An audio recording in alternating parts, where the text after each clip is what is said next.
Is it too late to get my life together? If you're over the age of 41, yes. But I'm 42.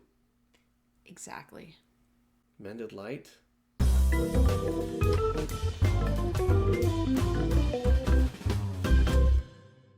So where does this question come from?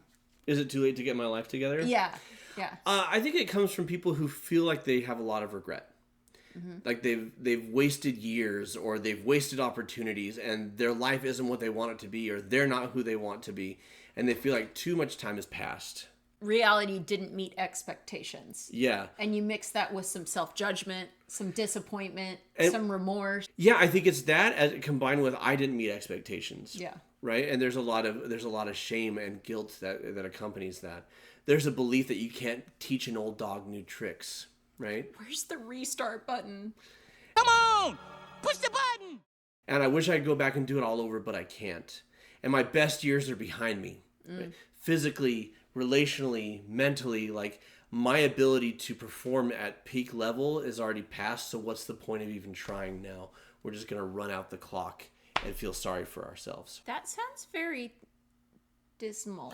It is very dismal. So sad. And it's not true. It all comes down to perception. I think a paradigm shift needs to occur when it comes to life, self, purpose, or your beliefs about yourself and the world. Like rewriting some of those stories you told you, because all those reasons that we listed that it's too late. Yeah. Right? Are just stories we tell ourselves. Yeah, well, and okay, life isn't what you thought it would be, or you're not who you thought you would be.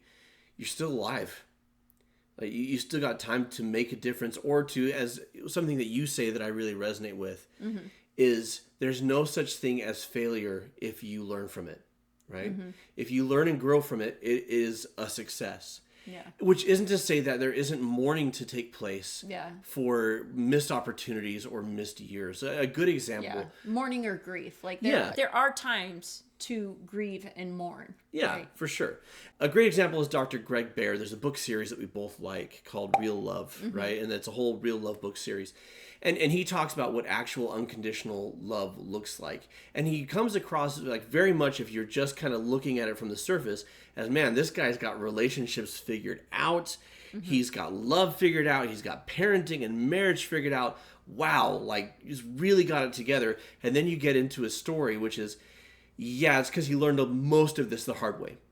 He figured out a lot of it in middle age and after. Right. Because he spent the first half of his life-ish torpedoing his marriage and torpedoing his family relationships and being an egotistical blowhard, right? And I'm not attacking him. That's more or less how he describes himself, right? And then all of it came crashing down.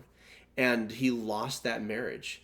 And he had to kind of recreate himself from the ground up and take all of these failures and turn them into successes by learning from them and using what he had learned to help other people to not step in those same traps. Yeah.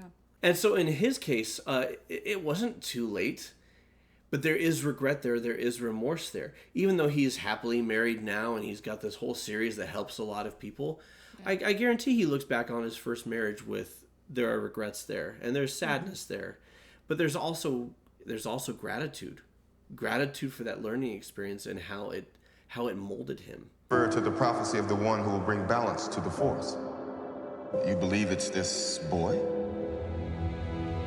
So let's talk about how we get there, right? How do we, if you're feeling like, man, I really blew it. I really blew this thing called life, and my best opportunities, those doors are closed, and I don't like who I am or what my life has become. What would you say is the first step in working through that? One, I would always meet yourself with compassion. Yeah. Right? Because so often it's human nature to just meet yourself with judgment, right? I'm not good enough. I didn't do that right. What's wrong with me? So on and so forth.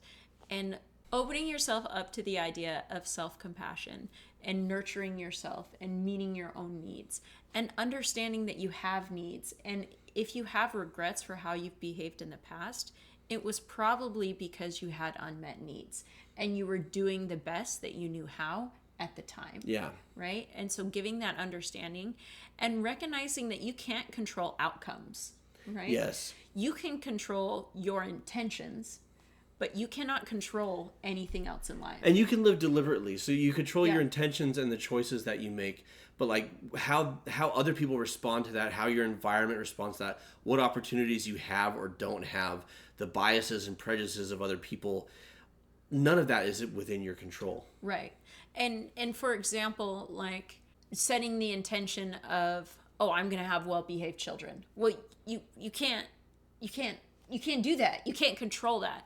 Yeah. You can set the intention of, I'm going to show love to my children today. Yeah. Right? You can't say, well, I'm going to have a good day today. Like, there's so many factors that can go into that. But you can say, I'm going to show myself love and compassion and understanding.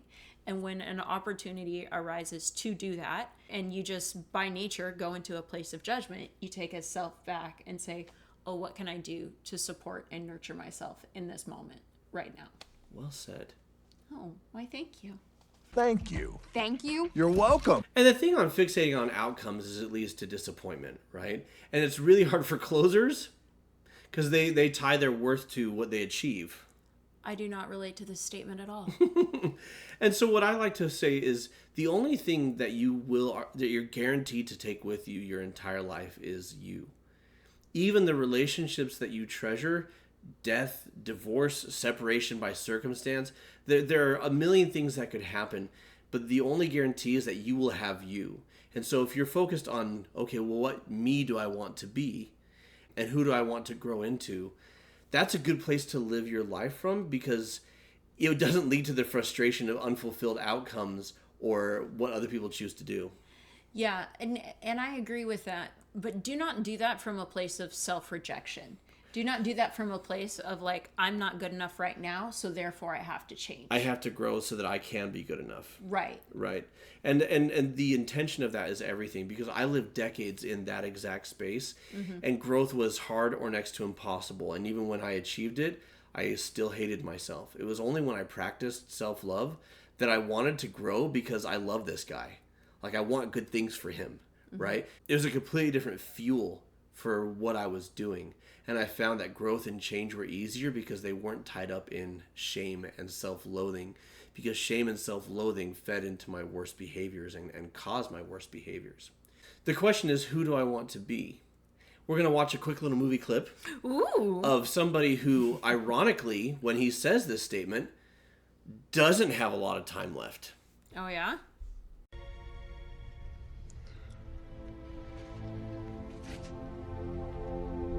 I wish the ring had never come to me. I wish none of this had happened. So do all who live to see such times, but that is not for them to decide.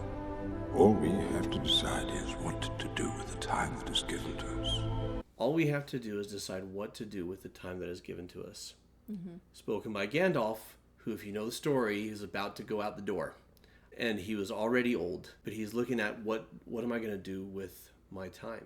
You may have less days ahead of you than you have behind you. You may feel like the days behind you are not what you hoped they would be, or you didn't become who you wanted to become. And you may not have a lot of hope that things could be better in the future, so you're just like, why even try? I'll tell you why. Who wouldn't want their remaining days to be better or even better than what came before? And especially if you consider it's not about circumstances, it's about what's here and here. To look in the mirror and to like yourself. To use your experiences to help other people. To use your experiences to learn and grow into a better version of you. And to pass that along. That's beautiful and that's powerful. And that you can be happier or stronger or wiser with your remaining days than you were before. That every day that you work on yourself is a day that you handle stress better, is a day that you grow closer to wisdom and fulfillment. So again, nothing is a failure if you learn from it. Perceived failures are actually growth opportunities. Now, I want to share one more movie quote. Okay. This is from No Time to Die, a James Bond movie. Historically, Gandalf the Grey to No Time to Die. here's the thing. Historically, James Bond movies haven't had a lot of learning moments in them, but I think Shocking. but the Daniel Craig Bond movies do, because he actually has a character arc, and he grows Or at in. least a stronger character arc. No, the other ones don't have them. No. For the most part. Zero character arc. For Sorry, Sean Connery. No, Sorry. Connery never did. Heavens no. There's a couple. Dalton does a little bit. Lazenby does a little bit. The others don't. Anyways. But in the Daniel Craig Bond films, like that, he grows into somebody who has a healthy relationship. That I have loved you, and I will love you, and I do not regret a single moment of my life that led me to you. And who actually likes himself, and that his behaviors, his misogyny and his drinking and his womanizing are reframed as trauma coping, unhealthy trauma coping, and that he works through his trauma. I think it's just a brilliant way to tell that story. And I won't spoil what happens in No Time to Die, but there are words said. The function of man is to live, not to exist. I shall not waste my days trying to prolong them. I shall use my time. It's not about prolonging your life. I mean, yeah, eat healthy, live healthy, but it's really about using your time. So how are you going to use your time? And I don't think it's ever too late to learn and to grow. At the very least, it will improve your quality of life with what you've got left. And at its very best, what you learn, you'll pass on to others. And that is satisfying. Helping other people, nothing is more satisfying than that. Do you want to be as cool as James Bond? Keep growing to actually come and love and accept yourself. No, that's not the story of James Bond until these most recent ones, but that's very nice. What would my life be like if I allowed myself to feel loved and accepted? We've got a video on that that's going to pop up right here for you to enjoy. What do you think? After watching this, do you feel renewed and invigorated to have a better life and to pursue growth? Or do you think we're full of crap and you're done with this channel and you're going to unsubscribe? Or somewhere between those two extremes? Wow. Until next time, folks, keep shining because we need your light.